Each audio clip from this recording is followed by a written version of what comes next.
So we're in Bolivia, city of La Paz, in their brand new tram system, and we're on our way to TIWANAKU and Pumapunku with an international team, and we're going to spend the entire day measuring and examining the strange stones that are found, especially at Pumapunku, which that site is unique on the planet. There's no precursor culture. And some estimates are that its construction dates back 15,000 years.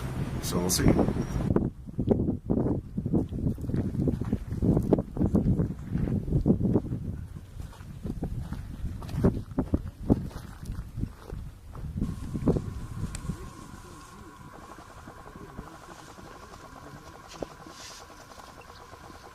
So this is an excavation, and the ground was originally that high, and you see these pieces have been found. This is how they were found. They were found buried underground.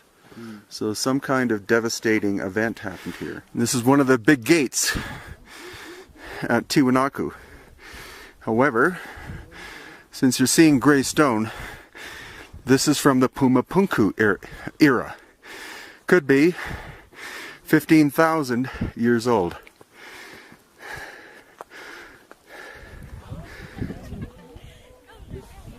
Well, this could very well be a foundation block because it's very close to being perfectly level. And the other thing is these two squares, they don't go down perfectly 90 degrees. They actually taper in as if something was meant to lock inside, like a machine. See the hotibs? When we look at the devices that's labeled as offering tables, the hotib in the Egyptian Egypt? Museum, in Egypt, you would find two basins just like these. And that circle in here would also look like that it housed something with the two like basins. But like the other one would have like also streams of running liquids. And of course they think of it as an offering table.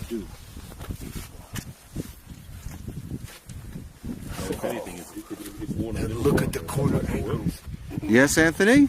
I would say, Brian, if that was used as a part of a process equipment and there was a slurry running over it, it would tend to wear in the middle. That makes a lot of sense. So, so originally it's probably the same all the way through, and then as over the years, slurry or material's been running over, it's worn in the middle. Give you that appearance of the curving in the bottom. Right. Because things.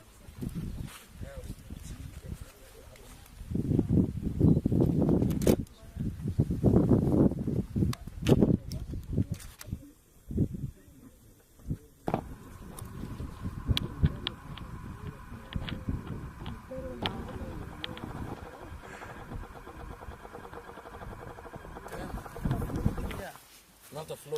And I think but it could be also like Oh yeah, that is the false god. Good idea. You know what? I would think that there was something else there, right here.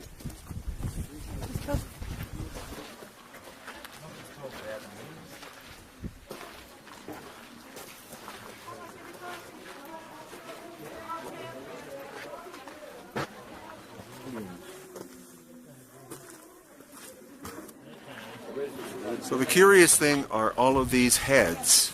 Some people have said that these represent all the types of humanity, but they're so badly eroded that how can you possibly tell?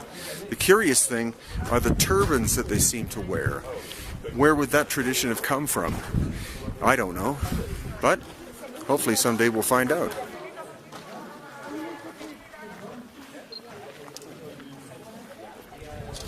I know we don't compare between the symbolism But in the Imhotep Museum, you find artifacts for Zoser, King Zoser, which is like a pillar like this with the serpent ascending, and also a depiction for the jackal or the lion. In the same one. Imhotep Museum.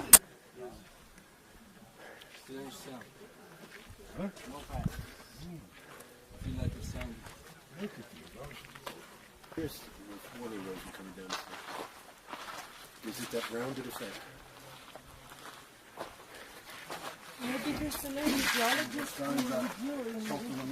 Exactly. Just like in the Sphinx Hollow. Exactly.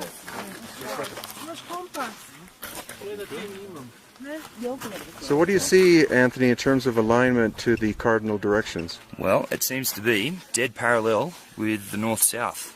And, yeah, I don't know if that has any actual functional purpose or... Of course, electromagnetic induction. Yeah. That's right, North Pole.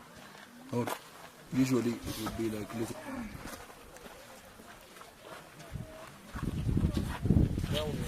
So the original structure was these vertical megalithic stones.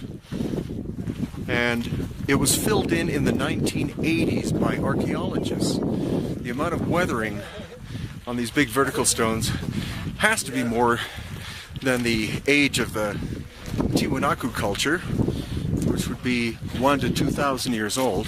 It really looks like water erosion. Celebrate and then with Brian for the publicity shot, yeah. There he is. Yep.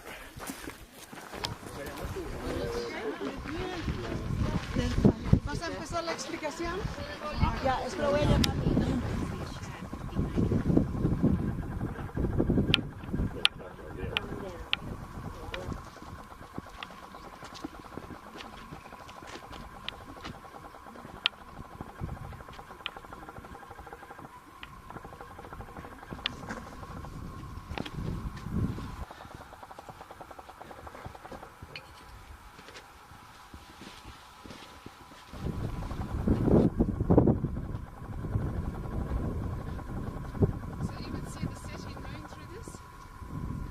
So what we've seen here at TIWANAKU is clearly cultural recycling.